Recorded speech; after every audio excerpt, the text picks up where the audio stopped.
The cystic fibrosis community is invited to participate in a series of videos and podcasts on individuals who are living, breathing, succeeding with cystic fibrosis. This CF podcast, Raising a CF Family, has been made possible through an unrestricted educational grant from Genentech to the Boomer Esiason Foundation. Today you will meet Whitney and Pat Randle. As parents of two CF boys, they are very committed to keeping Colin and Sean healthy through compliance, exercise, and healthy living. My name's Pat Randles. I'm 41 years old. I'm from Philadelphia, Pennsylvania, and currently live in Ocean City, New Jersey. And I'm the father of two boys with cystic fibrosis. My name is Whitney Randles, and I am the mother of two boys with cystic fibrosis. I grew up in Ocean City, New Jersey. Having two kids with CF can be extremely challenging, from managing everyday life with children, but to manage two kids with CF can be exhausting. Having two boys with cystic fibrosis has been an adventure. My oldest son is 11. He was diagnosed at birth. And from that moment, we have constantly been learning and experiencing some things that I never thought I would experience before. You have to know who needs what meds every day, who needs treatments when, and if one's not feeling well, you need to be able to take care of them, getting the other child off to school at the same time. As a new parent, I thought the stress would be in just raising a child. When you find out early on that your child is suffering from a disease, it's a shock. So learning how to just be a father, but also learning how to be a parent of a child with special needs, it's an additional stress. But I was happy to see that pretty much instantaneously we met a lot of people and other parents who had experienced the same thing, and they were able to comfort me and his mother early on. Now, at the ages that they are, 11 and 9.5, we kind of have our routine and know who needs what when. As babies, having two infants with CF, I am pretty sure that was the most challenging part. We had to know who needed certain medications when, you're spoon feeding enzymes to a baby, giving them a bottle.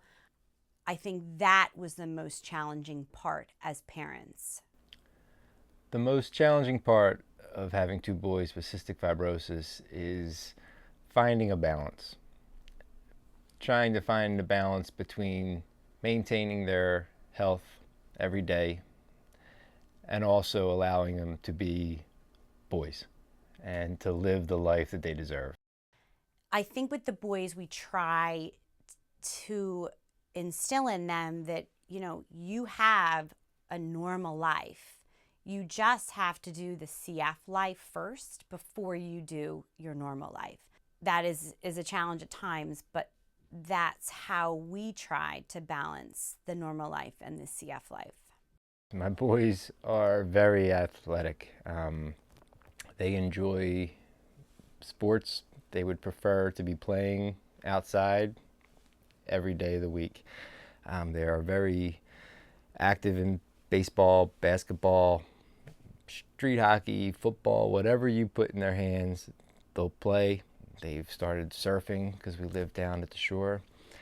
They are very active people, and they don't participate in sports because they have CF, but I know that in the long run, that's going to really make things easier for them.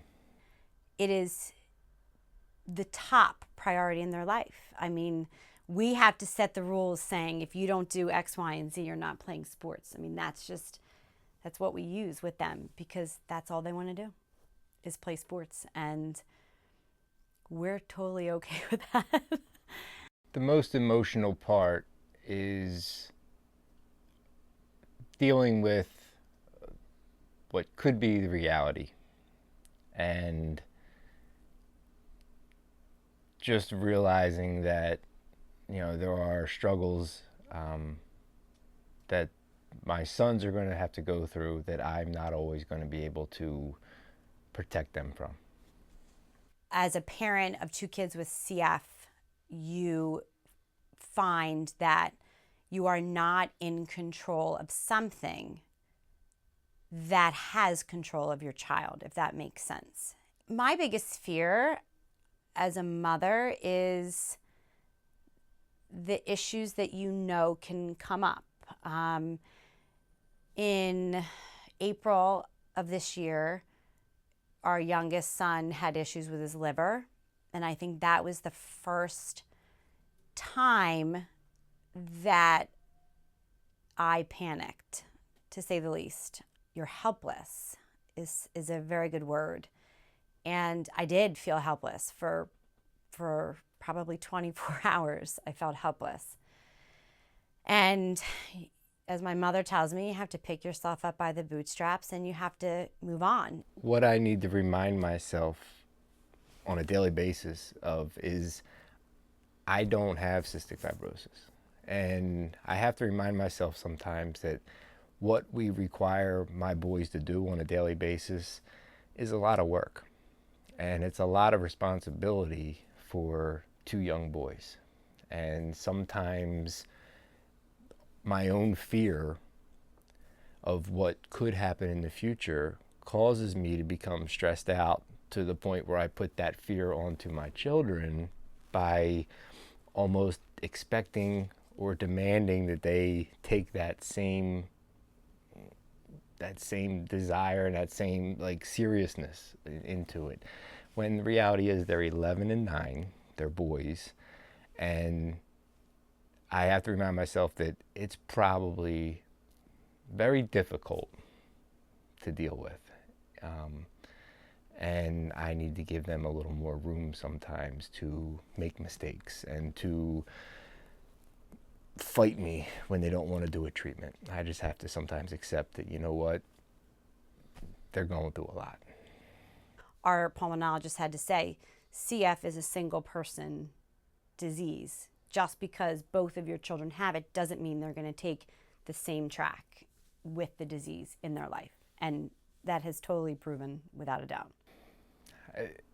I think the area that we struggle with has been any time a discussion has led towards life expectancy or average life expectancy. We have struggled with that. I am certain that they both know what the number is at this point in time.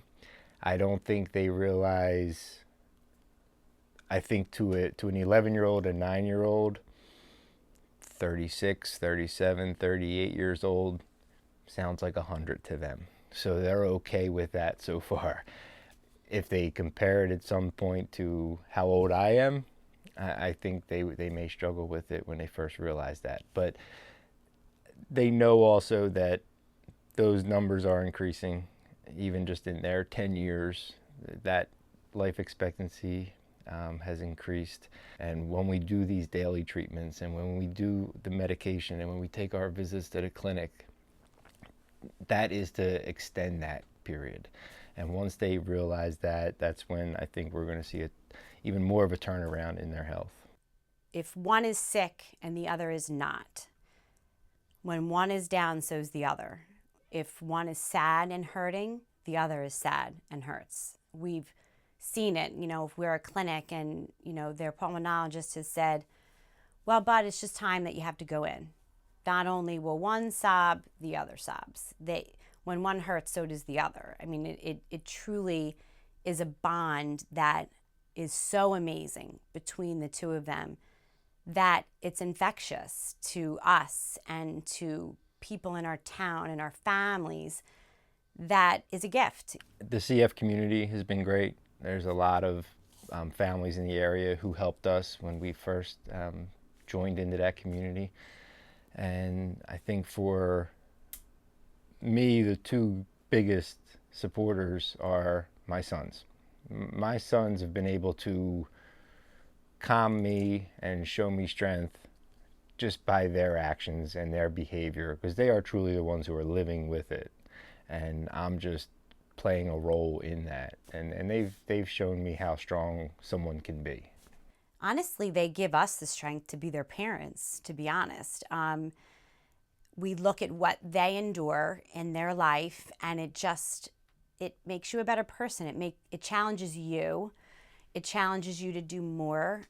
Living with cystic fibrosis, I believe, has shown my family how to just accept certain things, try not to control every aspect of life, try to enjoy life more, because truly we didn't expect this and we didn't know how to handle it, but it's actually turned out to be a blessing. So we look at what could happen in the future and just try to see that that could become a blessing too, whatever that may be. A lot of people sometimes wonder how you do it.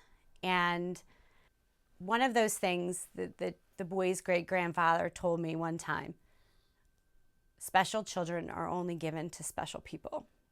And I live by that. My biggest fear is that I outlive my children. Simple as that. That shouldn't be. And I don't want that to happen. And that's where it begins and ends with the fear. That's just, I don't want that to happen.